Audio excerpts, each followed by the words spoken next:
Hello friends, আমি কিসমত। তোমরা দেখছো কিসমত ওয়াইটি ইউটিউব চ্যানেল। তো আজ আমি কথা বলবো 2024 সালে যে সমস্ত ক্যান্ডিডেট তোমরা আইটিআই ফর্ম ফিল আপ করবে, সেই সমস্ত ক্যান্ডিডেটের তোমাদের কী কী ক্রাইটেরিয়া রয়েছে এবং কবে থেকে ফর্মটি ফিল আপ হবে বিস্তারিত জেনে নেবে এই ভিডিওর মাধ্যমে। ভিডিওটি স্কিপ না করে সম্পূর্ণ দেখবে, তাহলে তোমাদের যে সমস্ত 2024-এ যে সমস্ত ক্যান্ডিডেট নতুন ক্যান্ডিডেট তারা কীভাবে অ্যাপ্লাই করবে, এবং যারা অ্যাপ্লাই করেছিলে 23 সালে কিন্তু চান্স পাওনি বা চান্স পেয়েছিলে তো তারা অ্যাডমিশন নাওনি, সেই সমস্ত বিস্তারিত কিন্তু এই ভিডিওর মাধ্যমে তোমরা জেনে নেবে।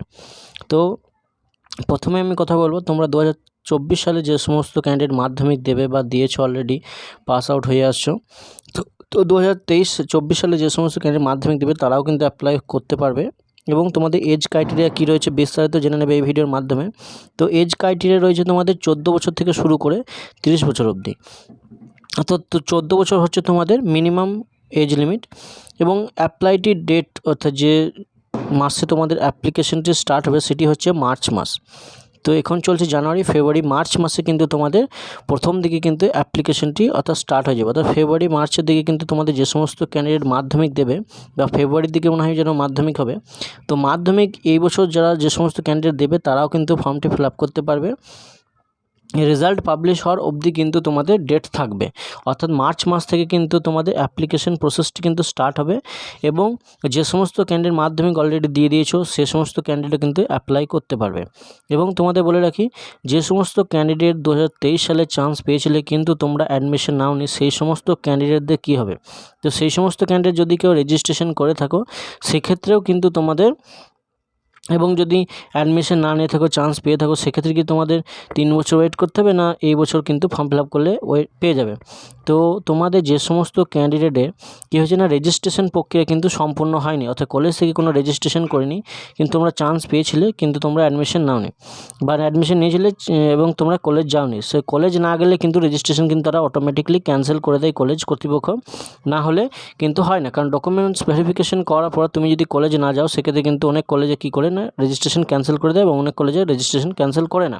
তো যে সমস্ত কলেজ কর্তৃপক্ষ ক্যান্সেল করে দেয় রেজিস্ট্রেশন, সেই সমস্ত কলেজে সেই সমস্ত স্টুডেন্টদের কিন্তু তোমাদের কী হবে না, তোমরা কিন্তু পুনরায় কিন্তু অ্যাপ্লাই করতে পারবে। এবং যারা রেজিস্ট্রেশন হয়ে গিয়েছে অলরেডি সেই সমস্ত ক্যান্ডিডেট কিন্তু তোমাদের যে যত বছরের কোর্সে তোমরা অ্যাডমিশন নিয়েছিলে সেই ইয়ারটা অর্থাৎ তত বছর পরে কিন্তু তোমরা অ্যাপ্লাইটি করতে পারবে। যেমন সাপোজ ধরো 2022 সালে কেউ অ্যাডমিশন পেয়েছিল, সেক্ষেত্রে কিন্তু তার 24 সালে কিন্তু তার শেষ হবে, এবং 25 সালে কিন্তু সে চাইলে কিন্তু আর একবার রিঅ্যাডমিশন বা কোনো অন্য ট্রেডে কিন্তু অ্যাপ্লাই করতে পারে। এবং তোমাদের এখানে যে সমস্ত এলিজিবিলিটি ক্রাইটেরিয়া, তো ই গ্রুপের ক্ষেত্রে কিন্তু 8 পাস হলেই চলবে মিনিমাম, এবং এম গ্রুপের ক্ষেত্রে কিন্তু ম্যাক্সিমাম তোমাদের 10th পাস হতে হবে, অর্থাৎ মিনিমাম কিন্তু 10th ক্লাস হতে হবে, মিনিমাম কিন্তু তোমাদের 10th ক্লাস হতে হবে, আর 10th পাস হতে হবে, অর্থাৎ মাধ্যমিক পাস হতে হবে এম গ্রুপের ক্ষেত্রে। এবং ই গ্রুপের ক্ষেত্রে তোমাদের 8 পাস হলেও কিন্তু চলবে। তো কিছু কিছু ট্রেড আছে যেগুলি E group M group both same আছে, কিছু কিছু ট্রেড আছে, এবং কিছু কিছু ট্রেড আছে যেগুলি এম গ্রুপে আছে কিন্তু ই গ্রুপে নেই। অর্থাৎ ই গ্রুপটি হচ্ছে তোমাদের 8 পাস, যেমন তোমাদের ওয়েল্ডার থাকবে, ওয়্যারম্যান থাকবে, ইত্যাদি ট্রেডগুলি থাকবে। এবং তোমাদের এম গ্রুপের ক্ষেত্রে ট্রেড থাকবে কিন্তু fitter, electrician, machinist, turner, electronics mechanic ইত্যাদি ট্রেডগুলি কিন্তু তোমাদের থাকে। তো সেই সমস্ত ট্রেডে যদি কেউ নিয়ে থাকে তাহলে তাকে মিনিমাম কিন্তু মাধ্যমিক পাস হতে হবে, ম্যাট্রিকুলেশন পাস, তবেই কিন্তু অ্যাপ্লাই করতে পারবে। এবং তোমাদের ফিস যে স্ট্রাকচারটি রয়েছে, বয়েজদের ক্ষেত্রে 200 টাকা এবং গার্লসদের ক্ষেত্রে কিন্তু 100 টাকা, এবং কিছু সিট রিজার্ভেশন থাকে, সেই কোটা অনুসারে কিন্তু তোমাদের চান্স পেয়ে থাকে। এরপরে তোমাদের যে সমস্ত ক্যান্ডিডেট, সেক্ষেত্রে তোমাদের কিন্তু অ্যাপ্লাই প্রসেসটি হবে। তো অ্যাপ্লাই প্রসেসটি কিন্তু সম্পূর্ণ অনলাইন মেথডে হবে। যে সমস্ত ক্যান্ডিডেট অর্থাৎ ইচ্ছুক আইটিআই করতে, সেই সমস্ত ক্যান্ডিডেট যদি চাও যে আমরা অ্যাডমিশন নিতে চাই 2024 সালে, সেই সমস্ত স্টুডেন্ট কিন্তু অনলাইনে অ্যাপ্লিকেশন করবে। তো অনলাইনে অ্যাপ্লিকেশন করার জন্য তোমাদের WBSCVT যে অফিসিয়াল ওয়েবসাইট রয়েছে, West Bengal state council for vocational ট্রেনিংয়ের, সেই অফিসিয়াল ওয়েবসাইটে গিয়ে তোমরা কিন্তু অ্যাপ্লাইটি করবে। তো অ্যাপ্লাইটি কীভাবে করবে সম্পূর্ণ ভিডিও কিন্তু আমার চ্যানেলে পেয়ে যাবে। যদি কোনো নতুন দর্শক হয়ে থাকে তাহলে চ্যানেলটিকে অবশ্যই সাবস্ক্রাইব করে রেখে দেবে, এবং পাশে থাকা বেল আইকনটি প্রেস করে অল নোটিফিকেশনটি অন করে দেবে। সমস্ত তথ্য কিন্তু এই চ্যানেল থেকে পেয়ে যাবে তোমরা, একদম কাউন্সিলিং থেকে শুরু করে, অ্যাপ্লাই থেকে শুরু করে, কাউন্সিলিং থেকে শুরু করে তোমাদের যে অর্থাৎ অ্যাডমিশন প্রসেস, যত রকম প্রসেস আছে সমস্ত প্রসেসের ভিডিও কিন্তু এখানে পেয়ে যাবে, যে তোমাদের স্টেপ বাই স্টেপ কী করতে হবে। তো তোমাদের যে সমস্ত পূর্ববর্তী অনেক ছেলেমেয়ে এখানে পেয়ে থাকে, অর্থাৎ চান্স পেয়েছে এই সমস্ত ভিডিও দেখে, অর্থাৎ যে হেল্পফুল হয়েছে গাইড করা। এবং তোমাদের যে সমস্ত ক্যান্ডিডেট কি হয়েছে না, কিছু যে সমস্ত ক্রাইটেরিয়াগুলি রয়ে থাকে, যেমন তোমাদের এক্সাম বেসিসে না তোমাদের ডাইরেক্ট মার্কশিট বেসিসে, সেই কথাটা বলে রাখি।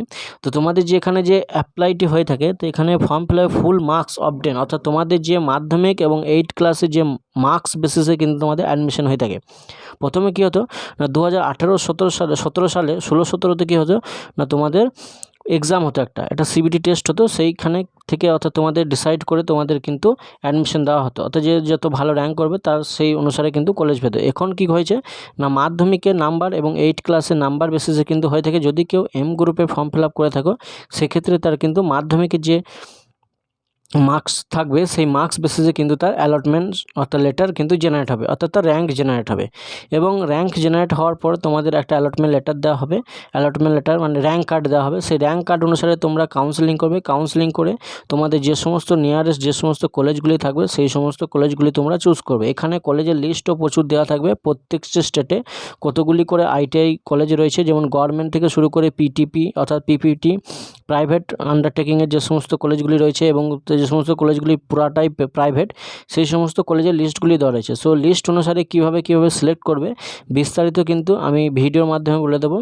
যে কাউন্সেলিংটা কিন্তু তোমাদের মেন ইম্পর্টেন্ট, অর্থাৎ কাউন্সেলিং যদি ঠিকঠাক না করা হয়ে থাকে, সেক্ষেত্রে কিন্তু কলেজ চান্স পাওয়া প্রচুর কিন্তু, অর্থাৎ যে একটা চান্স পাওয়ার যে প্রবাবিলিটি আছে সেটি কিন্তু অনেকটা কম হয়ে যায়। অর্থাৎ ভালো করে কাউন্সেলিং করলে সেক্ষেত্রে তোমাদের কিন্তু কলেজ পাওয়ার চান্স কিন্তু অনেকটাই বেশি হয়ে থাকে।